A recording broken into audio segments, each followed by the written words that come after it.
हरे कृष्ण। तीसरा श्लोक, सॉरी, तीसरा अध्याय, 40वां श्लोक। तो क्या है इसमें, लिंग क्या है, भगवान क्या बताएंगे। देखिए, अब तक हम लोग पढ़ते हुए आ रहे हैं बहुत दिनों से कि काम सबसे बड़ा शत्रु है और कोई हमारा शत्रु नहीं। ठीक है, विधेयनम इह, इस जगत में विधेयनम, ये जानो, वैरिणा, मतलब जो काम जो है वो सबसे बड़ा वैरी है तुम्हारा अर्जुन। ठीक है, तो अब भगवान बता रहे हैं कि काम का घर कहाँ। ठीक, इसीलिए मैंने ग्रुप पे डाला भी था, द होम ऑफ लस्ट। ये लस्ट कहाँ रहता है भाई? जैसे मैं रहता हूँ एक अपने घर में, आप रहते हैं अपने घर में, प्रभु जी रहते हैं अपने घर में, सब लोग कहीं ना कहीं रहते हैं, उनका घर है। तो काम का घर कहाँ है? काम कहाँ रहता है? इसको भगवान इस श्लोक में बता रहे हैं। ठीक है, काम ने कौन कौन से स्थान पे अपनी पकड़ बना रखी, कौन कौन से स्थान उसके कब्जे में है काम के, ये भगवान बता रहे हैं। और क्यों? क्योंकि काम को आप दंड दे के ही जीत सकते हैं। तो कोई शत्रु कहाँ पर है? मगर आपको किसी शत्रु को हराना है, किसी दुश्मन को हराना है, तो उसकी लोकेशन कहाँ पर है, वो कहाँ पे छुपा हुआ है, उसको जानना बहुत जरूरी है। और आप उसी लोकेशन पे अटैक करेंगे तो वो काम, या वो जो शत्रु है आपका, वो मारा जाए। तो इसीलिए भगवान बता रहे हैं कि देखो, तुम्हारा काम शत्रु है, अब ये जानो मुझसे कि शत्रु रहता कहाँ पर। जब शत्रु का लोकेशन तुम जान जाओगे, तब तुम अटैक करोगे तो वो मारा जाएगा इजीली। ठीक, अब श्लोक पढ़ते हैं। इंद्रियाणि मनोबुद्धिर अस्याधिष्ठानम् उच्यते, एतैर्विमोह्यतेष एतैर्विमोहयतेषा ज्ञानमावृत्य देहिनम्। इंद्रियाणि मनोबुद्धिर अस्याधिष्ठानम् उच्यते, एतैर्विमोहयतेषा ज्ञानम आवृत्य देहिनम्। ठीक है, संस्कृत समझते हैं पहले।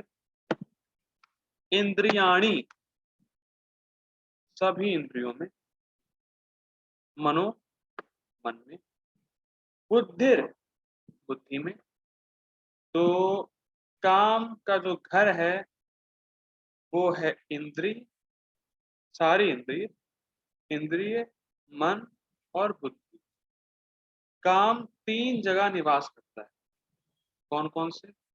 इंद्रिय, मन और बुद्धि। फिर रिपीट करता हूँ, काम कहाँ निवास करता है? इंद्रिय, मन, बुद्धि। IMB। ठीक, IMB।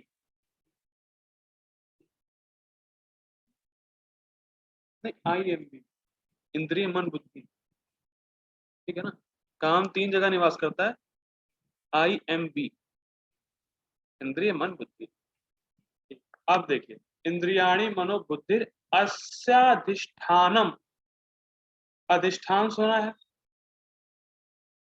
अधिष्ठान, जैसे इस, ये कमरा मेरे लिए अधिष्ठान है। मतलब इस कमरे, इस कमरे में मैं हूं, तो मेरी स्थिति इस कमरे में है, मैं इस कमरे में स्थित। तिष्ठ का मतलब होता है संस्कृत में बैठना। तो अधिष्ठानम, जो व्यक्ति जहां बैठा है उसकी वहां स्थिति है। समझ में आ रहा है? मैं इस कमरे में बैठा हूं, तो मेरे लिए ये कमरा अधिष्ठान है। ठीक है ना? तो, तो काम का अधिष्ठान कहाँ है? काम कहाँ बैठा हुआ है? तीन जगह। IMB, इंद्रिय मन बुद्धि, इन तीन जगह काम बैठा हुआ है। ठीक है, कह सकते हैं तीन जगह काम स्थित। क्या कर रहा है भाई वो? एतेर विमोह, इसके द्वारा, एते मतलब इसके द्वारा, किसके द्वारा? काम के द्वारा। या कह सकते हैं जो इंद्रिय मन बुद्धि काम से युक्त है, उनके द्वारा। रिपीट कर रहा हूं, काम तीन जगह स्थित है। तो एते मतलब इसकी वजह से या इसके द्वारा। इसके द्वारा किसके द्वारा?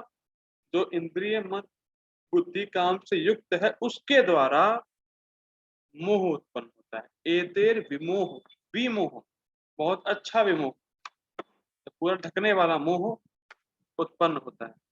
क्या करता है वो मोह? एष ज्ञानम आवृत्ति देहिना, ये जो काम है ये ज्ञान को आवृत करता है, ज्ञान को ढक लेता है। किसके ज्ञान को? देहिनम, जिसने देह धारण किया है। देहिनो अस्मिन यथा देहे, वैसे यहाँ पे देहिनम, देहे और देही, देही जिसने देह धारण किया है। ठीक, तो जीव के ज्ञान को काम ढक लेता है।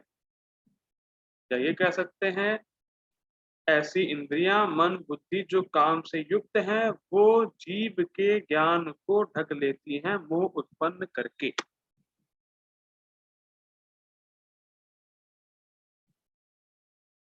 ठीक, और क्यों ढक लेती, और इंद्रियां मन बुद्धि ढक कैसे लेती हैं? क्योंकि काम वहां पे। ठीक, अनुवाद देखते हैं। इंद्रियां मन तथा बुद्धि इस काम के निवास स्थान है।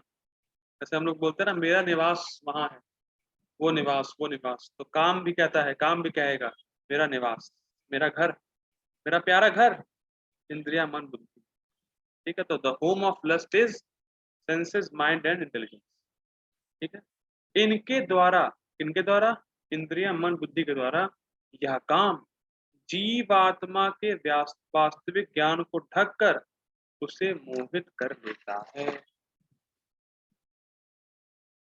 जीव का वास्तविक ज्ञान क्या है?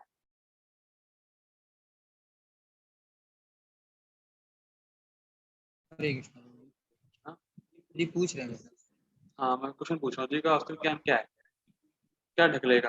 काम क्या ढक लेता है? हाँ मतलब वो उसका वास्तविक ज्ञान ये है कि पहली बात तो वो सोल है, बॉडी से अलग है, और वो part and parcel of Krishna है, वो सर्वेंट है कृष्णा का। Yes, correct. कि जीव का वास्तविक ज्ञान क्या है? कि वो भगवान का दास है और उसे उनकी सेवा कर, ये उसका वास्तविक ज्ञान है। अब बड़ा इंटरेस्टिंग, किसी व्यक्ति ने अगर शास्त्र नहीं सुना है तो कभी उसके ये चित्त में आएगा ही नहीं कि मैं भगवान का दास हूं, मुझे उनकी सेवा ही करनी। ये कुछ, ये बिल्कुल प्रैक्टिकल है। इस्कॉन में आने से पहले किसी को भी यहाँ पता था कि वो कृष्ण का दास है और कृष्ण की सेवा ही उसका एकमात्र कर्तव्य है?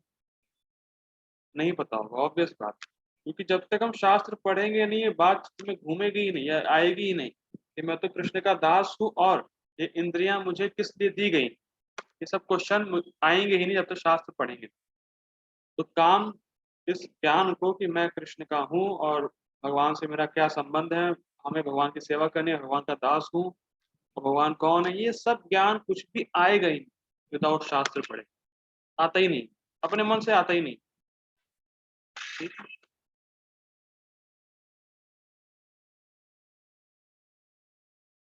गीता भूषण टीका देखते हैं। भगवान अब बिल्कुल वैसे बात कर रहा है क्षत्रिय वाली लैंग्वेज।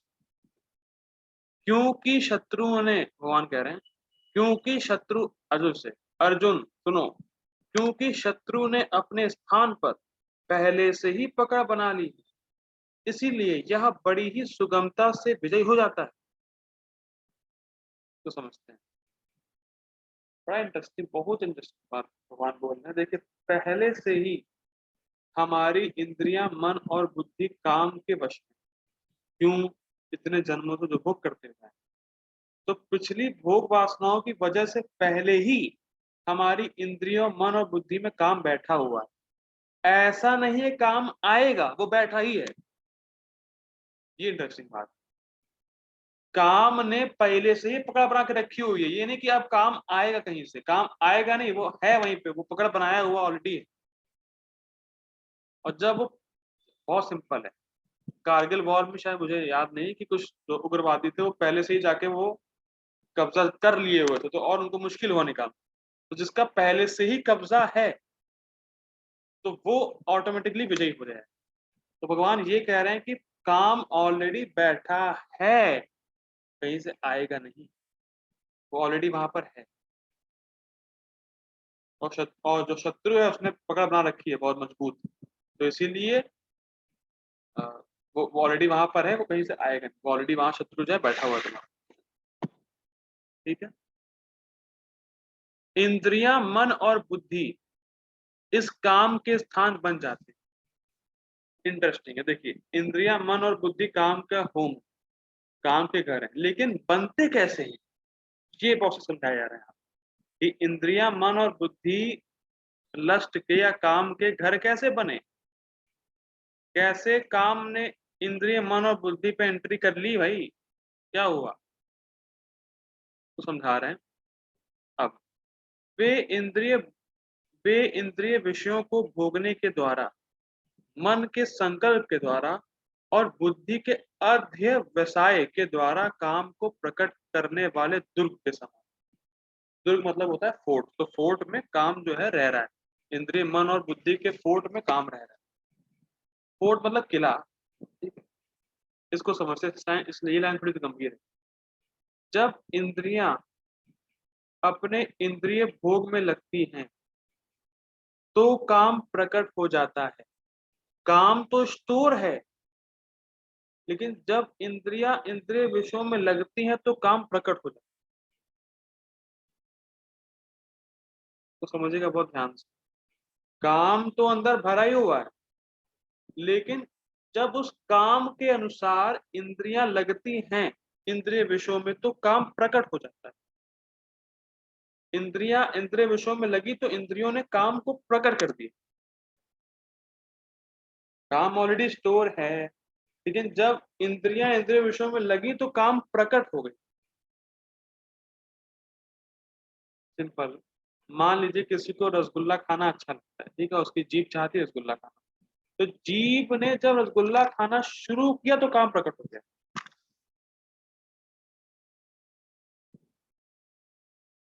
ठीक, तो जो काम है वो इंद्रियों के द्वारा ही प्रकट होता है।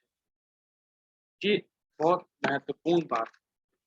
काम इंद्रियों को, देखिए, काम इंद्रियों के द्वारा ही प्रकट होता है, इसीलिए इंद्रिय एक घर हो गया उसका। ठीक, वे काम के द्वारा ही और इंद्रियों के कार्य के द्वारा ही काम प्रकट होता है, पहली चीज। दूसरा, मन के संकल्प के द्वारा काम प्रकट होता है। संकल्प मतलब मुझे अच्छा लगता है, मुझे अच्छा नहीं लगता है। वो जो राग द्वेष वाला उन्होंने सीखा था कि मुझे ये करना अच्छा लगता है, जैसे मान लीजिए फॉर एग्जाम्पल शास्त्रों में मना है किसी दूसरे की बीवी से बात करना, लेकिन मुझे अच्छा लगता है। और सुबह उठना शास्त्रों में दे रखा है, मुझे अच्छा नहीं लगता है। तो ये संकल्प की अच्छा लगता है, ये चीज अच्छी लगती है, ये चीज बुरी लगती है, ये मन का संकल्प। ठीक, और तीसरा, बुद्धि के अध्यवसाय। अध्यवसाय मतलब होता है डिटर्मिनेशन। जो निश्चय पाठ है, निश्चय वो बुद्धि का कार्य है, निश्चय बुद्धि का कार्य है कि ये चीज तो करनी ही है। देखिए समझिए इसको, मन बोलेगा आइसक्रीम खाओ, लेकिन बुद्धि का काम है कि मुझे तो खाना ही है आइसक्रीम। तो अब कैसे खाया जाए आइसक्रीम, जो प्लानिंग है वो बुद्धि का कार्य। देखिए, इंद्रियां इंद्रिय भोग में लगती, मन संकल्प करता है कि ये चीज अच्छी है, और बुद्धि प्लानिंग करती है कि इसको कैसे, अपने कैसे इंद्रिय को ये इंद्रिय भोग पहुंचाया जाए इंद्रिय भोग। तो ये बुद्धि का कार्य है कि वो तो करना ही है।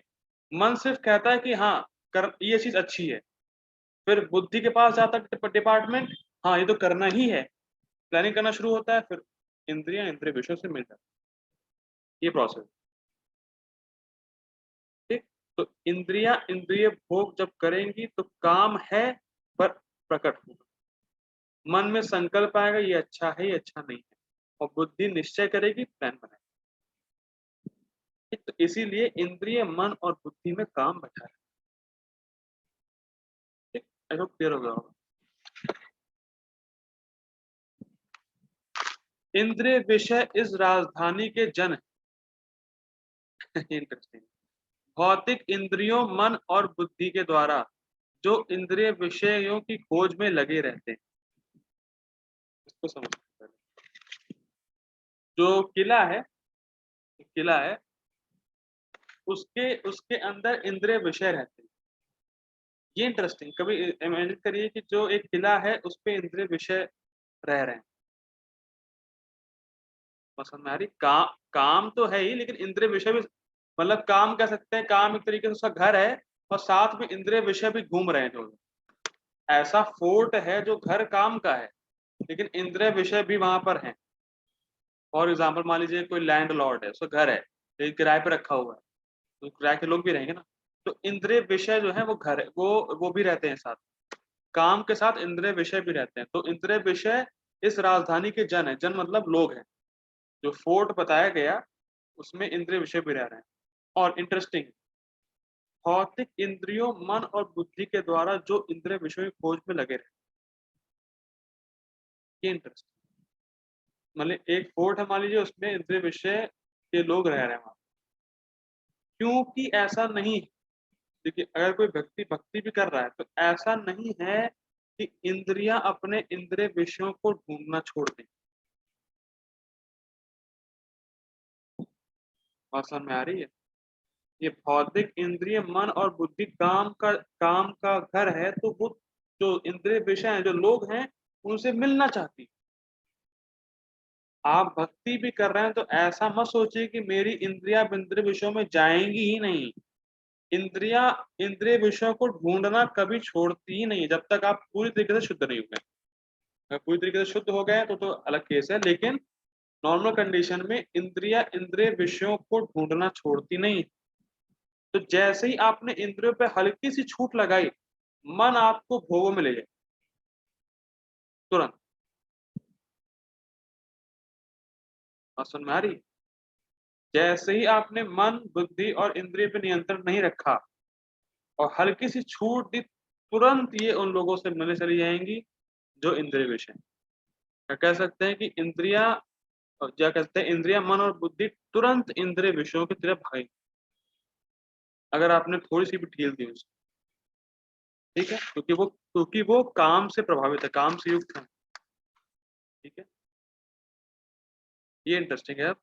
यह काम उस जीव को मोहित कर देता है जिसे आत्मा का ज्ञान प्राप्त करना चाहिए था, परंतु जो भौतिक पदार्थों से बनी देह को धारण कर रहा है।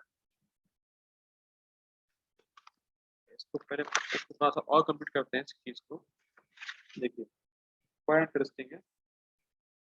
इंद्रियां इंद्रिय विषयों में जा रही, ठीक, क्योंकि वो काम से प्रभावित है। अगर उसी इंद्रियों को हम भगवान की सेवा में लगाते तो प्रेम में, मैं रिपीट कर रहा हूँ, क्योंकि इंद्रियों को इंद्रिय विषयों में लगाया तो काम प्रकट, वैसे ही इंद्रियों को भगवान की सेवा में लगाएंगे तो भगवान का प्रेम। और हम लोगों ने कल भी चर्चा करी थी कि जो परपोट प्रभुपाद जी लिख रहे थे, जो काम है, जो प्रेम है वास्तविक जीव का, वही काम के रूप में कन्वर्ट। तो अगर इंद्रियां इंद्रिय भोग से मिल रही हैं तो काम प्रकट हो रहा है। अगर इंद्रियां भगवान की सेवा में लग रही हैं तो प्रेम प्रकट होगा, भगवान भगवत प्रेम प्रकट। और इसका एग्जाम्पल क्या है? अम्बरीश महाराज। हम लोगों ने दूसरे अध्याय में देखा था अम्बरीश महाराज ने कैसे अपनी सारी इंद्रियों को भगवान की सेवा में लगाया था, उनको भगवान का प्रेम प्राप्त हो गया। तो काम को हराने का तरीका क्या है? काम के निवास स्थान क्या है? इंद्रिय, मन और बुद्धि। तो इंद्रियों से भगवान की सेवा करें, पहली चीज। मन में क्या संकल्प रखें कि मुझे भक्ति करनी ही है, कैसा भी लग रहा हो। और तीसरा निश्चय रखें कि भक्ति ही करनी। तीन तीन देखिए, तीन स्थान थे ना, इंद्रिय, मन और बुद्धि, तो उसमें चेंज क्या करना है? इंद्रियों से भगवान की सेवा करनी है। मन में संकल्प रखना है कि भक्ति तो करनी ही करनी है भैया, भक्ति के अलावा कुछ नहीं है। और बुद्धि से निश्चय करना है कि भक्ति ही करेंगे चाहे कुछ भी हो। तो अगर ये तीन चीजें इंद्रिय, मन और बुद्धि में फिक्स हो गई तो आप काम से मुक्त हो गए। ये भी एक तरीका है।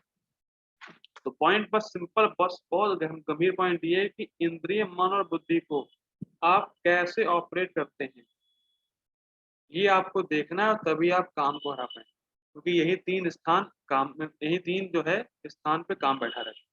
तो अगर आपने इन तीनों चीजों को भगवान की सेवा में लगा दिए, फिर काम जो है छू नहीं सकता, भगवान भी रहते। ये काम उस जीव को मोहित कर देता है जिसे आत्मा का ज्ञान प्राप्त करना चाहिए था, परंतु जो भौतिक पदार्थों से बनी देह को धारण कर रहा है। इंटरेस्टिंग। ठीक है, हम सब जीव हैं, ठीक है, हम सब आत्मा, तो हमें ऐसे कार्यों में लगना चाहिए था जिससे हमें आत्म अनुभूति, या हम ये समझ सके कि हम आत्मा। लेकिन हो क्या रहा है, इंद्रियां, मन और बुद्धि में काम बैठा है, तो वो हमें खींच के ऐसे कार्यों में लगा रहा है जिससे हम ये माने कि हम शरीर। यही तो हुआ मोहित, मोहित करना। भाई हम हैं कुछ और, हम मान कुछ और रहे हैं, मोह, भ्रम। बात समझ में आ रही है? इसी पॉइंट को बोलते हुए विदम लिख रहे हैं, हम सब आत्मा है, तो हमें ऐसे कार्यों में लगना चाहिए था जिससे हमें ये समझ में आए कि मैं आत्मा, आपको आत्मा की अनुभूति, आत्मा का रियलाइजेशन हो जाए। लेकिन इंद्रिय, मन और बुद्धि में काम बैठा हुआ, तो वो जबरदस्ती हमें खींच के ऐसे कार्यों में लगाता है जिससे हम भूल जाएं कि हम हैं कौन, और ये भावना बढ़ जाए कि हम शरीर। ठीक है, तो काम डेंजरस बहुत है। मोहित करने का अर्थ है कि काम जीव को आत्मज्ञान से उन्मुख कर देता है और विषय रस में प्रवृत्त कर देता है। तो मोहित मतलब क्या है कि आत्मा का सुख है क्या, वास्तव में भगवान की भक्ति, बस काम वही नहीं करने देता है। आत्मा संतुष्ट हो पाएगी भगवान की भक्ति के रस से, लेकिन काम हमें मुंह में डाल के बताता है कि देखो जो इंद्रिय भोग है उसमें वास्तविक रस। तो काम हमें भक्ति से हटाकर इंद्रिय भोग में लगा देता है, और यही काम का मोहित करने का मतलब, कि ऐसे मोहित करता है कि हम अपने वास्तविक ज्ञान से हमेशा हटे रहें और ये मानते रहें कि हम शरीर हैं और इंद्रिय भोग में ही सुख, जबकि वास्तविक सुख आत्मा को, जो हमें है, आत्मा मतलब हम ही खुद स्वयं, हमको जो सुख मिलेगा वास्तविक, वो भगवान की भक्ति से ही मिल सकता। और वही, और जो काम है वो इस चीज को करने देते। तो काम डेंजरस है। Purport by his divine grace Shri Bhaktivedanta Swami Srila Prabhupada की जय। चूंकि शत्रु ने बद्ध जीव के शरीर के विभिन्न समारिक स्थानों पर अपना अधिकार कर लिया है। कौन शत्रु? काम ने। ठीक है, कौन से स्थान पर कर लिया है? आईबीएम या आईएमबी, इंद्रिय मनोबुद्धि। ठीक है, अधिकार कर लिया है। अतः भगवान कृष्ण उन स्थानों को संकेत कर रहे हैं जिससे शत्रु को जीतने वाला यह जान ले शत्रु कहाँ पर। भाई शत्रु को अगर जीतना है तो पता होना चाहिए ना है कहाँ, तब तो मार पाएंगे उसको। इसलिए भगवान बता रहे हैं, देखो तुम्हारा एकमात्र शत्रु काम है, और वो रहता कहाँ है? 3 स्थान। ठीक है, ये जो लाइन है मैंने हाईलाइट नहीं करी, मैं भूल गया था, ये सबसे इंपॉर्टेंट लाइन, सबसे इंपॉर्टेंट जब आने वाली, सबसे ज्यादा इंपॉर्टेंट। हाईलाइट नहीं कर पाया, हाईलाइट कर देता हूँ, कि वो दूसरा पन्ना हो जाएगा। ओके ठीक है। अभी हम लोगों ने क्या देखा परपोर्ट में, गोपाल जी कह रहे हैं कि भगवान बता रहे हैं काम शत्रु है, वो रहता कहाँ पर है, जिससे कि उसको भेदना आसान हो जाए। अब एक कमेंट है, अलग से है, अगर मन संयमित नहीं हो सकता या मन कंट्रोल में नहीं आ सकता, तो भगवान ऐसा ज्ञान देते ही कि मन को संयमित करो, मन को करो, मन को करो, ये वो। ये थोड़ा सा हटके, ट्रैक हटके है, लेकिन बात अभी ये आने वाला है, इसलिए मैं बता रहा हूँ। मन को कंट्रोल करना कठिन, भगवान ये बोले छठे अध्याय में, लेकिन असंभव नहीं बोल रहे। बात समझ में आ रही है? मन को संयमित करना कठिन है, लेकिन मन संयमित हो जाता है। ये बात आपको हमेशा याद रखनी है। ये नहीं कि अरे मन ही नहीं लग रहा, मन मन इधर उधर भाग रहा है, मन इधर भाग रहा है। ठीक है, लेकिन ऐसा नहीं कि मन को आप नियंत्रित कर नहीं सकते, वो होगा, होगा, होगा। ठीक है, बहुत इंपॉर्टेंट लाइन है, तो सुनिएगा बहुत ध्यान से। मन समस्त इंद्रियों के कार्यकलापों का केंद्र बिंदु है। अतः जब हम इंद्रिय विषयों के संबंध में सुनते हैं तो मन इंद्रिय तृप्ति के समस्त भावों का आधार है। अब मुझे नहीं पता कितने लोगों को समझ में आया, लेकिन अब सुनिए बहुत। गोपाल जी क्या कह रहे हैं, सिर्फ श्रवण के बारे में बताना चाहता हूँ। श्रवण के द्वारा ही भोग इच्छा का निर्माण हृदय में होता है। ये बात दिमाग खोलिए डालने की, मैं फिर रिपीट करूंगा, एक दो बार और रिपीट करूंगा। श्रवण के द्वारा ही भोग की इच्छा का निर्माण हमारे हृदय में होता है। श्रवण के द्वारा ही भोग की इच्छा का निर्माण हमारे, हाँ, किसी भी इच्छा का निर्माण, भोग नहीं, अब किसी भी इच्छा का निर्माण श्रवण से होता है।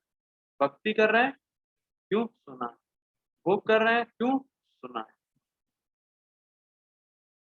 बहुत सिंपल एग्जाम्पल, मान लीजिए कोई व्यक्ति नया मोबाइल लेके आया, आपके सामने पुराना मोबाइल, मान लीजिए आपके पास इतना अच्छा मोबाइल नहीं है, और वो आपके सामने लेके आया, देखो तुम जानते हो इतना अच्छा फीचर है, ये है, वो है, ये फैसिलिटी, वो फैसिलिटी, फलाना धमाका, ये वो, तुरंत आपके मन में इच्छा आएगी, अरे यार काश हम भी इसको ले लें।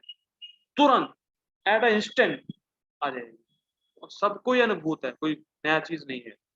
मान लीजिए कोई फर्स्ट टाइम, मान लीजिए कोई खाने आपके साथ कोई खा रहा हो, और फर्स्ट टाइम मतलब कोई सामान आया, जो कोई डिश आई जो उसने ना खाई हो, और वो मना करते कि अरे नहीं खाना है, और आप बैठे हैं, आपने लिया और खूब गुणगान कीजिए उसका, अरे साहब क्या बनी है, क्या बढ़िया, क्या बनाया है, ये है वो है, कह देगा अरे जरा हमें भी दे दो। ऐसा हुआ है, ऐसा मेरे साथ भी हुआ है ऐसा। आप बस गुणगान करिए सब्जी का, क्या सब्जी है साहब, अरे क्या बनाया, मजा आ गया, ये वो खूब बोलिए, सब्जी मैंने खाई नहीं, उसने कभी नहीं खाई, लेकिन फिर भी आपकी बात सुन के उसको ये इच्छा है कि अरे यार जरा हम भी थोड़ा खा लेते हैं।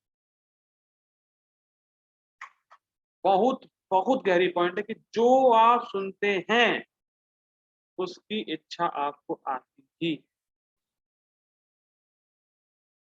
श्रवण से भोग की इच्छा का निर्माण हमारे अंदर। श्रवण क्या सुन रहे हैं, इसीलिए भौतिक गाने, मूवी, भौतिक कुछ भी पढ़ना, ये सब बहुत डेंजरस है। कि जो आप भौतिक चीजें सुनेंगे, लोगों से मिलेंगे, बात करेंगे, पढ़ेंगे, ये सब चीज भौतिक इच्छा का बीज हमारे हृदय में पड़ जाएगा, उससे काम और बढ़ जाएगा, उससे हमारा शत्रु और पावरफुल होगा, मतलब आप अपने शत्रु को खुद ही खाना दे रहे हैं, ऐसी बात हो जाएगी, मान लीजिए कह सकते हैं। जो आप भौतिक सुनेंगे, भौतिक पढ़ेंगे, भौतिक बात भी करेंगे, ये सब कुछ काम को खाना देने के बराबर।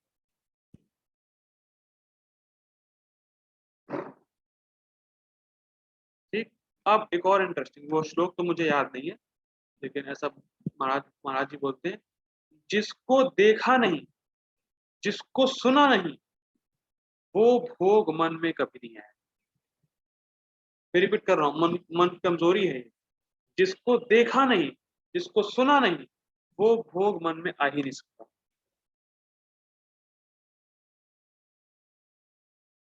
फॉर एग्जाम्पल मान लीजिए मैं इस कमरे में बैठा हूँ, चार पांच लोग मान लीजिए बैठे हों, और मैं एक गेट बंद कर दूं, तो आप लोग को जो भी उछल कूद करनी है आप इसी कमरे में कर सकते हैं।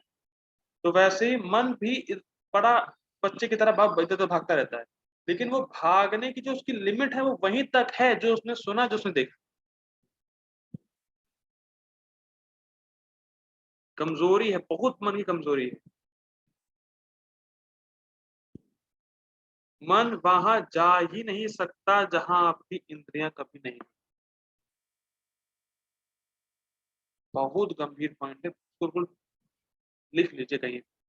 मन आपका वहां जाएगा ही नहीं जहां आपकी इंद्रियां कभी नहीं।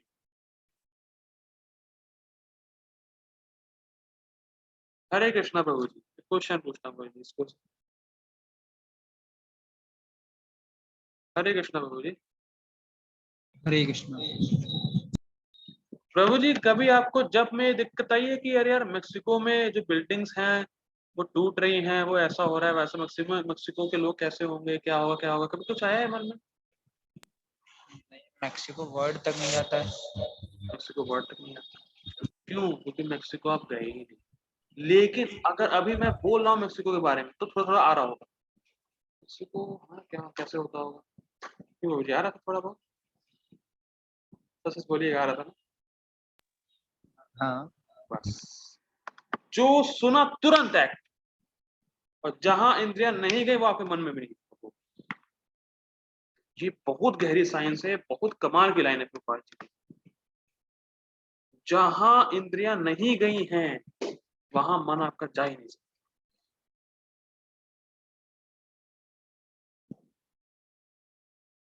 ठीक है ना? बहुत, इसीलिए आप अपनी इंद्रियों को कहाँ लगा रहे हैं ये आपको देखना। तो जितना आप भौतिक चीजों में अपनी इंद्रियों को लगाएंगे उतना ही काम पावरफुल होगा, ये बात आप याद रखें। उतना ही आप शत्रु को पाल पोस के बड़ा कर रहे हैं, कह सकते हैं। आपने सांप को बहुत दूध पिलाया, फिर उसी सांप ने आपको डस लिया, ये बात हो जाएगी। और सांप को दूध पिलाने से उसका जहर जो है बढ़ता ही है। ठीक है, इसीलिए बहुत ध्यान रखना है कि हम क्या सुन रहे हैं, क्या देख रहे हैं, क्या बात कर रहे हैं, सब बहुत कॉन्शियस होना पड़ेगा। ठीक है ना?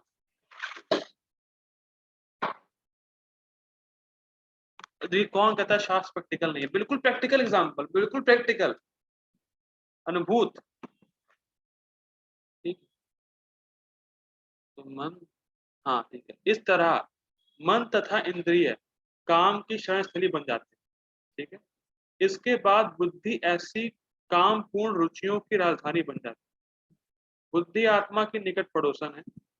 काम में बुद्धि से आत्मा प्रभावित होता है, जिससे उसमें अहंकार उत्पन्न होता है और वह पदार्थ से तथा इस प्रकार मन तथा इंद्रियों से अपना तादात्म्य कर लेता है। मैं काम करता हूँ, मैं मीटिंग एंड कर रहा हूँ, मेरा टाइम खत्म हो रहा है, मैं इस चीज को नेक्स्ट मीटिंग में समझाऊंगा। तो I request all of you to join again please. Hare Krishna, immediately. क्या हो रहा है?